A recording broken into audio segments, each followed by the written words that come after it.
मान्सूनची चाहूल लागल्यानंतर शेतकऱ्यांनी धूळ वाफ पेरणीला सुरुवात केली आहे। कोल्हापूर जिल्ह्यातील 1,08,000 हेक्टर क्षेत्रावर भात पिकाचं नियोजन झालं असून यातील 70,000 हेक्टर क्षेत्रावर शेतकऱ्यांनी धूळ वाफ पेरणीला सुरुवात केली आहे।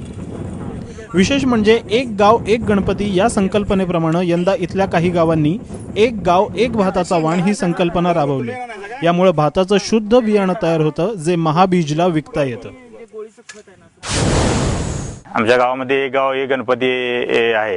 तसेच गाव कोरडा होत असल्यामुळे कृषी विभागामार्फत आमच्या इथं कृषी महामंडळामार्फत R1 ही एकच जात आम्ही करतो। त्याच्यामुळे आम्हाला असा फायदा मिळतो की बाहेर जर 1,000 रुपये आता क्विंटल दर चालू आहे तरी आम्हाला 1,300 रुपये क्विंटल सुरुवातीला ॲडव्हान्स मिळाला आणि आता एक 250 ते 300 रुपये परचा हे मिळेल।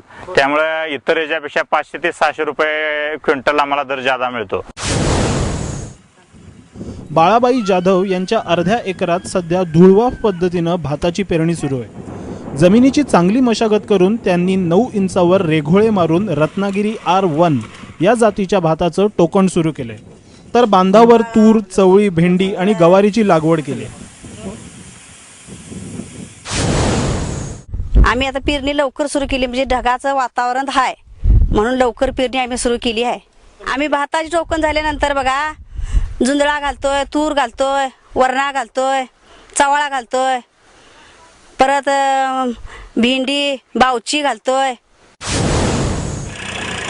ज्या शेतकऱ्यांना यंदा धूळवाफ पद्धतीनं भाताची पेरणी करायची आहे त्यांनी जमिनीची चांगली मशागत करून घ्यावी। खोल नांगरटीनंतर कुळवाच्या पाळ्या देऊन जमीन सपाट करून घ्यावी।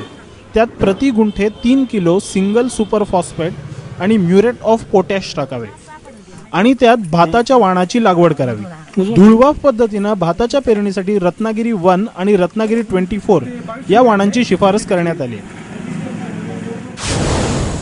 एक म्हण आहे जुन्या शेतकऱ्यांची, जी धुळा पेरणी आपण क्षेत्र तयार करतो त्याच्यावर ज्यावेळी चाबकाची वादी उमटते त्यावेळी जी धुळापीला पेरणीचं क्षेत्र चांगलं झालं असं म्हणतात। तरी सुद्धा शेतकऱ्यांनी ह्या वर्षी कष्ट घेऊन चांगल्या प्रकारे धुळापीला क्षेत्र तयार केलेलं आहे आणि त्याच्यामध्ये आता टोकन सुरू आहे। आणि काही ठिकाणी जी ढेकळं मिळाली ती ढेकळाकडे आपण बांधाला लावून बांध बंदिस्ती सुद्धा केलेली आहे। आणि हे जे बांध आहेत हे बांधाचं सुद्धा उत्पन्न शेतकऱ्याला मिळावं मागच्या वर्षापासून आपल्याकडे कृषी विभागानं 50 क्विंटल 250 ग्रॅमच्या पाकिटामध्ये तुरीचं बियाणं दिलंय। म्हणजे आता इथून पुढे आपल्याला बांध सुद्धा रिकामी सोडायची नाही, त्याच्यामध्ये तूर टोकनायची आहे आणि त्या बांधावरचं सुद्धा उत्पन्न आपल्याला घ्यायचं आहे। भाताचं बियाणं टोकण करण्यापूर्वी त्यावर बीज प्रक्रिया करणं अत्यंत गरजेचं आहे। भाताचं बियाणं सुरुवातीला मिठाच्या द्रावणातून काढावं आणि त्यानंतर यावर बुरशीनाशक आणि जैविक औषधांची बीज प्रक्रिया करावी।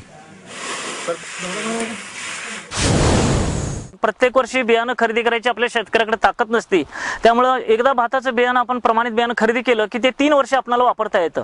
दुसऱ्या वर्षी मात्र पेरणीला घ्यायचं असेल तर आपल्याला मिठाच्या पाण्यातनं ते काढावं लागतं, कारण मिठाच्या पाण्यातनं काढलं की जे हलकं बियाणं आहे ते वरती येतं आणि खाली जे तळाला जड बियाणं राहतं चांगलं भरलेलं ते आपण 3 वेळा स्वच्छ पाण्यात धुवून आपल्याला सावलीत वाळवून ते आपल्याला मिठाच्या पाण्यातनं प्रक्रियेतनं करून घ्यायचं। त्यामुळे आपल्याला चांगलं निरोगी असं सशक्त बियाणं मिळतं, त्याची उगवण सुद्धा 100% होते। शासनानं यंदाचं वर्ष हे कडधान्य वर्ष जाहीर केलंय।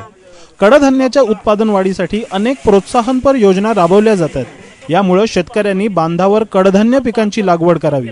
शेतकऱ्यांनी योग्य नियोजन करून शास्त्रशुद्ध पद्धतीने भाताची लागवड केल्यास यंदा उत्पादनही नक्कीच वाढेल। चंद्रशेखर खोले, ABP माझा, कोल्हापूर।